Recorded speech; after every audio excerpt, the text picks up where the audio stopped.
तो आज हम विचार करेंगे कि सामने वाला व्यक्ति क्यों बात नहीं मानता है, क्यों ऐसा करता है, इसने मेरा अपमान क्यों कर दिया, ठीक है, क्यों मेरा अनुकूल नहीं चलता, ठीक है, तो क्यों का उत्तर क्या है, ठीक है, ये गुस्सा क्यों करता है, मेरा अपमान क्यों कर दिया, मेरी हानि क्यों कर दी। अब इससे हम तनावग्रस्त हो जाते हैं, है ना। तो कैसे करके हम तनाव से बचें, गुस्सा से बचें, ठीक है, क्या उपाय करेंगे कि हम अपने जीवन को सुखमय बना पाएंगे, ये विचार करेंगे। तनाव को, क्रोध को दूर करने के उपाय, ठीक है। जैसे कि पहले विचार करते हैं ये तनाव क्यों उत्पन्न होता है, क्रोध क्यों होता है। तो एक सीधा सा उत्तर है कि ये व्यक्ति ऐसा क्यों बोलता है, इसने मेरे प्रति ऐसा व्यवहार क्यों कर दिया, ठीक है, मेरी बात क्यों नहीं सुनता, मेरी बात क्यों नहीं मानता, है कि नहीं है। जब कोई व्यक्ति प्रतिकूल चलता है, बात नहीं मानता है, तो आप में खिन्नता होती है, कोई कोई गुस्सा भी हो जाते हैं, क्रोध भी आता है, ठीक है ना जी। तो ये सबके जीवन में है, आपने अनुभव किया होगा। तो इस पर आज हम विचार करते हैं कि क्रोध को, तनाव को रोकने के उपाय है ना। किन किन कारणों से तनाव होता है, व्यक्ति में झुंझुलाहट पैदा होता है, वो बार बार किसी को डांटते रहता है, झिड़कते रहता है, क्यों ऐसा करता है, इसका समाधान क्या है। तो देखो, एक तो ये समझ लीजिए, अब इसका उत्तर बता रहा हूँ, समाधान बता रहा हूँ कि तनाव को, क्रोध को कैसे करके हम रोकें। ये एक उपाय यह है कि हर व्यक्ति हमारे विषय में कुछ भी सोचने, बोलने और करने के लिए स्वतंत्र है। वो हमारी बात को मान भी सकता है और नहीं भी मान सकता है, हमारे प्रति अच्छा व्यवहार भी कर सकता है और बुरा व्यवहार भी कर सकता है, क्योंकि वो स्वतंत्र है। अच्छा बुरा कुछ भी व्यवहार करने में स्वतंत्र है, हमारी बात मान भी सकता है और नहीं भी मान सकता है। हम जैसा चाहते हैं वैसा कर भी सकता है और जो चाहते हैं वैसा नहीं भी कर सकता। क्यों? स्वतंत्र है। और क्यों? इसलिए कि आपकी बुद्धि में जो बात है या आपकी खोपड़ी में जो बुद्धि है, उसकी खोपड़ी में वो बुद्धि नहीं है। आपकी बुद्धि में जो बात है उसकी बुद्धि में वो बात नहीं है। वो किसी और को अच्छा मानता है, किसी और किसी काम में सुख देखता है, आप किसी और काम में सुख देखते हैं।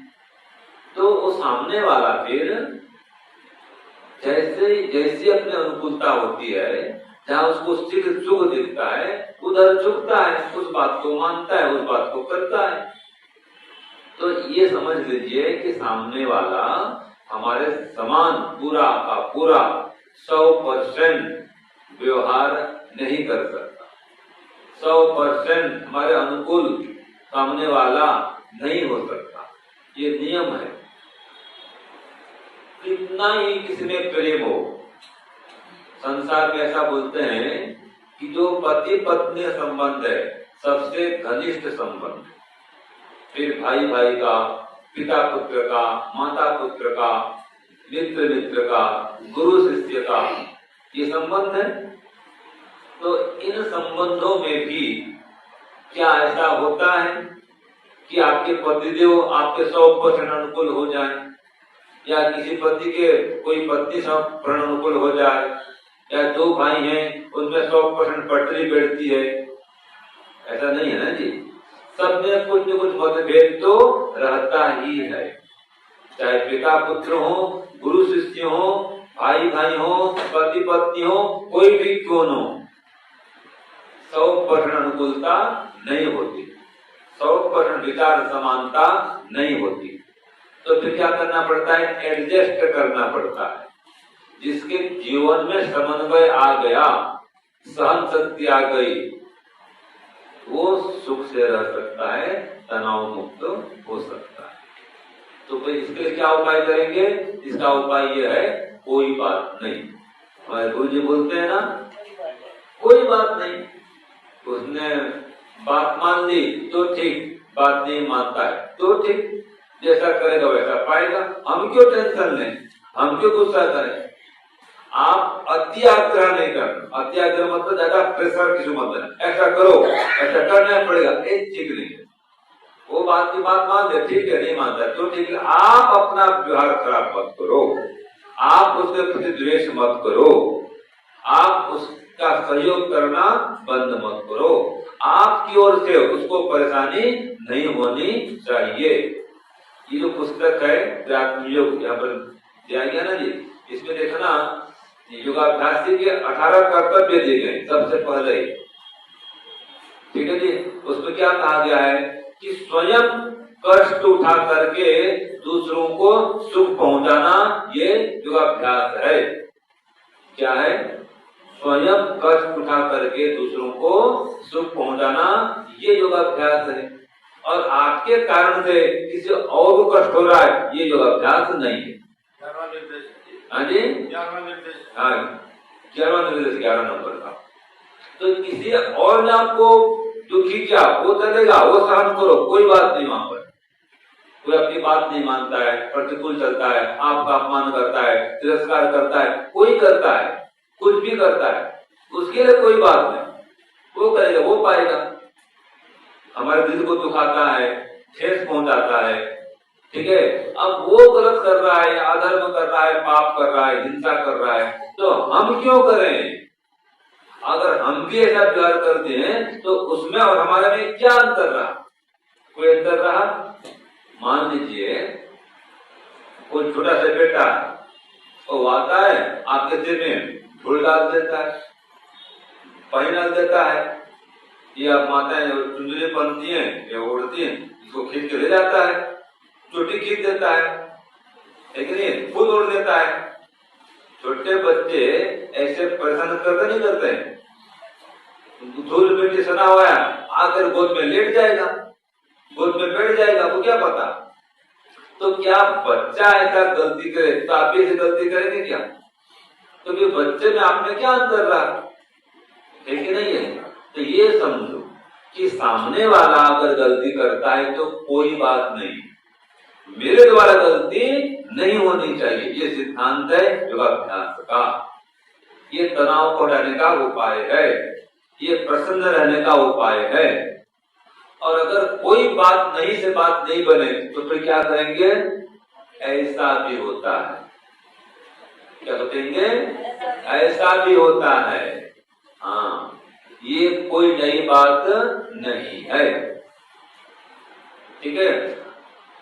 मैं जब खुद की बात कर रहा हूँ, जब गांव में था तो मैं देखता था कि कई परिवारों में अधिकांश बेटे ना अपने पिताजी की आलोचना करते थे। पिताजी को ये नहीं आता है, वो नहीं आता है, वो ठीक नहीं है, वो ठीक नहीं है, और हम बड़े अच्छे हैं।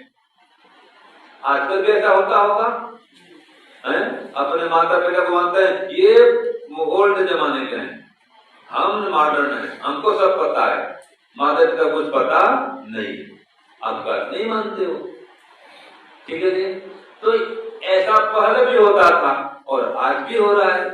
तो ये कोई नई बात नहीं है, ये कोई नई घटना नहीं है।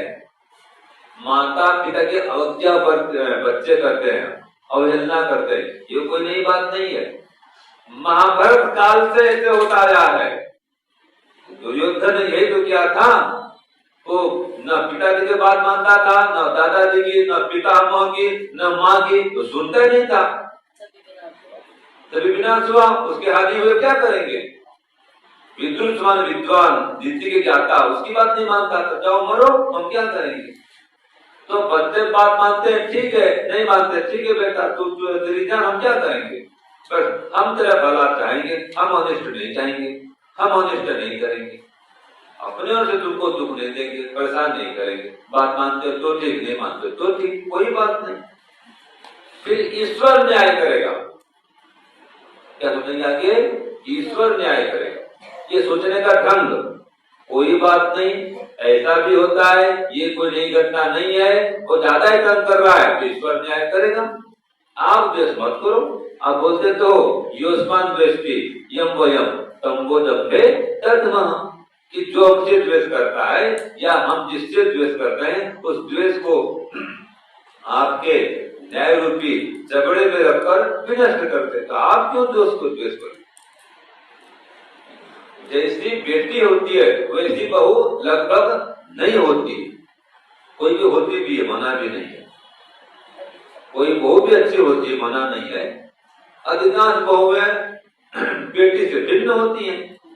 अपने अनुभव से क्या है ना जी, जो बेटी सुख देती है, सेवा करती है, सम्मान करती है, अपनापन देती है, वो बहू में संभव भी नहीं है। वो किसी और की बेटी है और घर से आपके यहाँ आई है, आपकी अपनी बेटी होती तो वो करती भी है, मायके से दौड़ के आती है, और अपनी बहू घर में होते भी मुख मोड़ लेती है कि नहीं है? ये घर की सच्चाई है। अधिकांश घरों में ऐसा होता है, मतलब ये कहना। और कोई भी बहू बहुरानी होती है, बेटी से अधिक इच्छा करती है, एक रेयर केस में, वैसे अधिकांश सौभाग्य ऐसा होता नहीं है। और कुछ बहुएं सामान्य होती है, ठीक सेवा भी कुछ कर देंगी और अपमान भी नहीं करेंगी, जितना सामान्य खाना पीना करा देंगी, पर ज्यादा कोई हाथ पैर दबा दें, ये करें, ऐसा नहीं होता है। मैं जब घर में था तो देखता था मेरी माता जी मेरी दादी माँ की पैर दबाएगी, तेल मालिश करेगी, पैर दबाएगी और सुलाएगी, मैंने देखा है। वो जमाना था। अब आज की बहू से करे कि दादी माँ का पैर दबा दे, मालिश कर दे। हम भी दादाजी का पैर मालिश करते थे, पिताजी का, दादाजी का पैर मालिश करते थे, सेवा करते थे। आजकल वो नहीं है, तो कोई बात नहीं, याद रखो, कोई बात नहीं। ये समझ लो जमाना बदल रहा है। वैसे तो जमाना बदलता नहीं, जमाना तो वही है, वही सूरज, वही चांद, वही दिन, वही रात। ये कहने का ढंग है, जमाना बदल रहा है, मतलब परंपराएं बदल रही है, संस्कार बदल रहे हैं, तो बस वही बात है, कोई बात नहीं। ऐसा भी होता है, ये कोई नई घटना नहीं है। और आगे ये समय भी बीत जाएगा, याद रखिए। आज दुख का समय है, किसने अपमान कर दिया, कोई बात नहीं मानता, हो सकता अकल आ जाए कि माता जी आप ठीक बोल रही थी, पिताजी आप भी ठीक है, मैं गलती था, मैं गलती कर रहा था, मैं गलत था। हो सकता आपके बेटे हुआ प्रसन्न में आ भी जाए, ये भी संभव है। तो ये समय भी बीत जाएगा। और कई बार ऐसा होता भी है, बेटे को बड़े होने पर समझ में उनकी आती है, और कई बार तो माता पिता के नहीं रहने पर समझते हैं और पछताते हैं। हाँ, फिर पछताते रोते हैं कि जब माता पिता थे तब तो उनकी बात माने नहीं, और फिर बाद में गंगा जाओ, गया जाओ, यहाँ जाओ, वहां जाओ, बताओ क्या फायदा है कि नहीं है? ये ऐसा होता है। हाँ, आपके लिए भी कोई बात नहीं, आपको समय देंगे। हाँ, कोई बात नहीं। अभी उनको समय दे रहा था एक भजन का मुझे, तो फिर आते ही शायद आप सिर जब आया था, हाँ, तो यहाँ कहा में कहा आप आ जाना, तो मैं भूल गया। कोई बात नहीं, ऐसा भी होता है, और बाद में अवसर मिल जाएगा, आपको अवसर दूंगा, ठीक है ना जी? नहीं बेटी आई नहीं बेटी, यहाँ बैठे रहेंगे तो आपको समय दूंगा, समय याद भी रहेगा।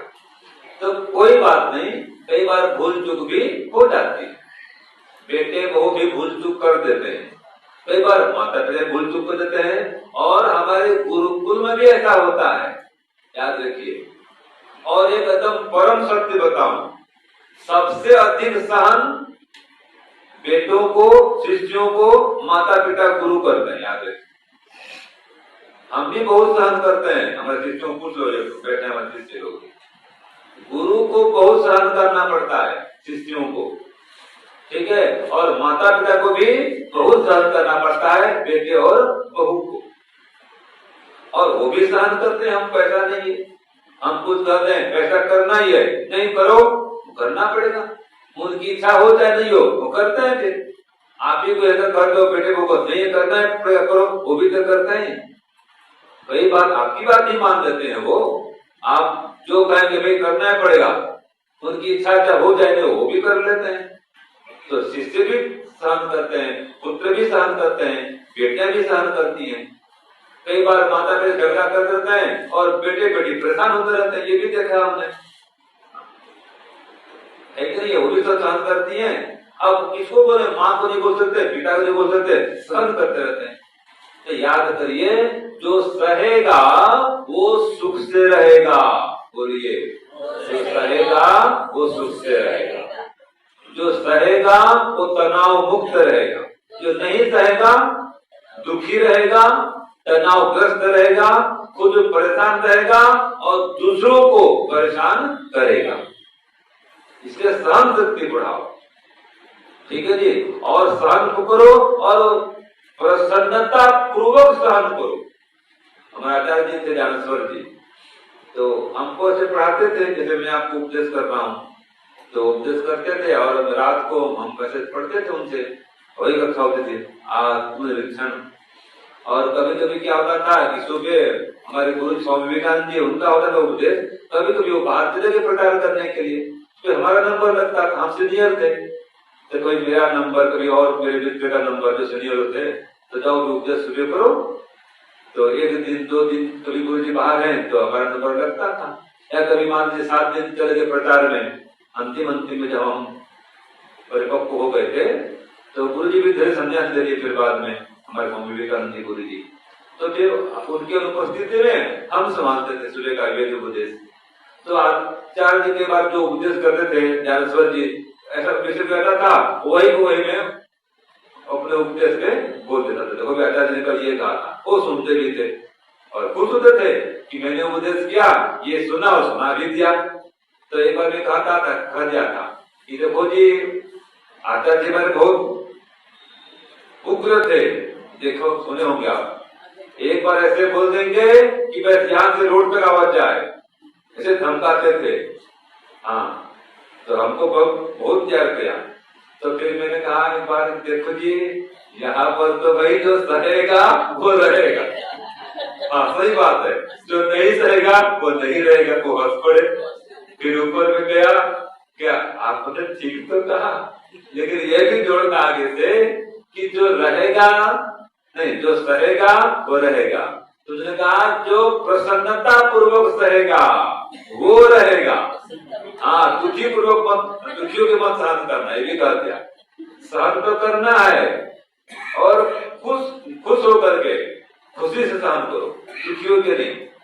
तो ऐसा ही गुरुकुल में भी और परिवार में भी, घर में भी ऐसा ही होता है, ठीक है। सबको सहन करना पड़ता है। और याद रखिए, हर व्यक्ति अल्पज्ञ होता है, वो हमारे संबंध में या आपके संबंध में कुछ भी सोचने में, विचारने में समय है, स्वतंत्र है। अल्पज्ञ मतलब आपकी बात को पूरा नहीं समझता, नहीं जानता, आप उसका भला चाहते हैं कि बेटा ऐसा कर भला होगा, हम क्या कि हमारे ब्रह्मचारी जी ऐसा करो भला होगा, वो नहीं समझते, बात नहीं मानते, क्योंकि वो अल्पज्ञ हैं। और कई बार ऐसा होता है कि हमारी गलती को भी वो देख लेते हैं, हमारे बेटे भी, हमारे शिष्य भी हैं, तो हमारी गलती देख करके अरे माता पिता भी ऐसी गलती कर रहे हैं, हम क्यों नहीं करें, ये भी कई बार हो जाता है कि माता पिता तो अन्याय कर रहे हैं, गलती कर रहे हैं, तो हम क्यों नहीं करेंगे, फिर बात नहीं मानते। कई बार ऐसा भी होता है, या जो श्रद्धा जो भक्ति होनी चाहिए वो नहीं रखते। मैंने कभी कहा भी था कि भाई देखो, संसार ऐसा है कि जैसा हम दूसरों को समझते हैं, जैसा कि जैसा वो 100% ऐसा हो आवश्यक नहीं है, और जैसा होता है हम ऐसा समझते भी नहीं है, जानते भी नहीं। जैसा हम हैं वैसा हमको पूरा समझने वाला, जानने वाला केवल ईश्वर याद है। आप कैसे हैं, क्या करते हैं, कितना पाप है, कितना पुण्य है, आप जिस प्रकार का भी है, जैसे भी हैं, आपको वैसा का वैसा ही जानने वाला, समझने वाला कौन है? ईश्वर। न पत्नी समझ सकती है पतिदेव को पूरा, न पति समझ सकते हैं, न पुत्र समझ सकता है, न पिता समझ सकता है, न माँ समझ सकती है, न भाई समझ सकता है। हम जैसे हैं हमको पूरा वैसा ही जाने माने, वैसा ही सम्मान दें, जितनी योग्यता है उसके अनुरूप हमको सम्मान मिले, ये संभव नहीं है। हमारे प्रति अन्याय होता है, सबके प्रति अन्याय होता है, सबका अपमान हुआ है, होते रहता है, ये कोई नई बात तो नहीं है। तो ये संसार में ऐसा होता आया है, तो कोई बात नहीं, ये समय भी बीत जाएगा, ईश्वर न्याय करेगा। और ऐसा भी होता है, कई बार व्यक्ति जानबूझकर गलती करता है और कई बार अनजाने में गलती कर देता है। तो आदमी गलती का पुतला है, कोई बात नहीं, स्वीकार करो, सहन करो। तो ये तो कुछ दूसरों के प्रति जो आपका व्यवहार है, आप उसको ठीक कर लो बस। वो क्या व्यवहार करते हैं आपके हाथ में नहीं है। कल्पना करते हैं, मैं उपदेश कर रहा हूँ, पढ़ा रहा हूँ, भाई जो संध्या करना, ध्यान करना, जो भी अच्छी बात बता रहा हूँ, आप कितना मानोगे वो मेरे हाथ में है क्या? नहीं है ना। आप बेटे को, बहू को, पुत्र को, पुत्री को, मित्र को, अड़ोसी को, पड़ोसी को, सबको, गुरु शिष्य को समझाएगा। अब वो कितना मानेगा उसके ऊपर है, ठीक है जी। परिणाम हमारे हाथ में नहीं है, फल हमारे हाथ में है। हम पढ़ा दिए, आपको उपदेश कर दिया मैं, इसका फल मुझको परमात्मा देगा, इसमें कोई संशय नहीं है। लेकिन आप कितना सुधार करेंगे अपना, कितनी मेरी बात को मानेंगे, कितना अमल करेंगे, वो आपके ऊपर में। मान लीजिए 50 व्यक्ति हैं, 50 व्यक्ति में कितने लोग सुबह शाम ध्यान करेंगे, कितने लोग हवन करेंगे, आत्मनिरीक्षण करेंगे, ये तो मेरे हाथ में नहीं है ना। ये परिणाम हाथ में होता नहीं है। तो आप इसलिए परिणाम पर मत जाओ, ये समझो कि मेरा कर्म मुझे, उसका फल, मेरे कर्म का फल मुझको जरूर मिलेगा। आप अपना देखो, अपने को ठीक करो, ठीक है। आप किसी प्रति द्वेष मत करो। और इन सभी घटनाओं के घटने पर भी, ठीक है, आपने भी यार विचार कर लिया, कोई बात नहीं, ईश्वर न्याय करेगा, ये समय बीत जाएगा, ऐसा भी होता है, सबका अपमान हुआ है, कोई बात नहीं, ये सब करने पर भी फिर भी मन शांत नहीं हो रहा है, ठीक है। मन में खिन्नता बनी हुई है, ज्यादा ही तंग है, ज्यादा परेशान है, फिर कुछ समय के लिए घर छोड़ दो, बस जाओ पार्क में जाओ, घूमने जाओ, कोई मित्र के पास जाओ, और ऐसा कोई शिविर चल रहा है, शिविर में चले आओ। ज्यादा परेशान हो रहे हैं घर में या कहीं पर भी, तो 8 दिन 10 दिन के लिए कोई शिविर में जाओ, कोई गुरुकुल में जाओ, आश्रम में जाओ। जो माँ घर छोड़ देखो, फिर बेटे बहुत अनुकूल पड़ जाते हैं, ऐसा होता है कई बार। जो माँ घर छोड़ के देखो, फिर उनका बेटा बेटे संभालना कठिन होता है, पिताजी आ जाइए, माँ आओ आओ, फिर बुलाएंगे, उनको संभालना है बेटे बेटियों को। जो आप नहीं रहेंगे तो फिर आपकी कमी उनको खलेगी, फिर बुलाएंगे, फिर सुधरेंगे, कई बार ऐसा होता है। तो कुछ समय तक घर छोड़ दो, ठीक है जी। ज्यादा गुस्सा आ रहा है, पानी पी लो, भजन सुन लो, ओम का जप करो, गायत्री जप करो, ये सब उपाय अपनाओ। ज्यादा माइंड में वही घूम रहा है, उसको हटाओ विचार को, ओम का जप करो, दिन भर जप करो, स्वाध्याय में मन लगाओ, ठीक है। उस स्थान से, उस वातावरण से अपने को हटाओ और आध्यात्म में लगाओ, ये उपाय है। तो अन्यों के कारण से अगर समस्या हो रही है, दुख हो रहा है, ये उपाय बताते हैं। अब कुछ समस्याएं अपनी गलती हो जाती, आ जाती है कोई समस्या, तनाव व्यक्ति अपने कारण भी उत्पन्न कर लेता है। जैसे कि आपको सुबह यहाँ पर जल्दी आना है, 5:30 मिनट ध्यान में, और उड़ते ही 5 बजे, अब क्या करेंगे भाई? अब कब दिनचर्या करेंगे, कब स्नान करेंगे, जल्दीबाजी करते रहो, कहाँ कपड़ा लत्ता कहाँ है, ध्यान नहीं है, वो खोजते रहो। ऐसा करते करते फालतू माइंड में टेंशन हो जाता है। घर में ऑफिस जाना है, दुकान जाना है, सो उठते हैं 8 बजे 9 बजे। अब 1 घंटा बचा है, 1 घंटे में स्नान भी करना है और नाश्ता भी करना है, सब कुछ करना है, तैयार होना है। अब 1 घंटे सब कुछ करना है, फटाफट करता है वो, तो जल्दीबाजी में खुद भी परेशान और घर वालों को परेशान करता है, ठीक है ये। तो समय का सदुपयोग करो, सुबह जल्दी उठो, जल्दीबाजी में काम मत करो। एक गलती व्यक्ति करता है, वस्तु मतलब चाबी है, स्कूटी की चाबी है, गाड़ी की चाबी है, तो जहां रखना है वही रखो ना जी। आपका गैस का लाइटर है, माचिस है, सामान्य पदार्थ है, तो हर पदार्थ को रखने का एक स्थान निश्चित होना चाहिए। अगर वहां नहीं रखेंगे तो क्या होगा, बोलो, ढूंढते रहेंगे, इसलिए तनाव पैदा हो जाता है। तो कुछ अपनी गलतियों से तनाव पैदा होता है, तो आप इन सबको दूर करो, अपनी गलती को हटाओ और कोई गलती करता है उसको माफ करो। ये तनाव हटाने का उपाय है। ओम शांति ओम शांति। यदि आप घर बैठे ऑनलाइन माध्यम से संस्कृत बोलना सीखना चाहते हैं तो आप हमें दिए गए नंबर पर व्हाट्सएप करें। हम आपको संस्कृत सीखने की ऑनलाइन कक्षाओं में जोड़ लेंगे। वहां पर आप संस्कृत बोलना सीख सकते हैं। यदि आप संस्कृत सीखने की कोई पुस्तक खोज रहे हैं तो आप हमें दिए गए नंबर पर व्हाट्सएप करें। हम आपको संस्कृत सीखने की एक अच्छी पुस्तक उपलब्ध कराएंगे।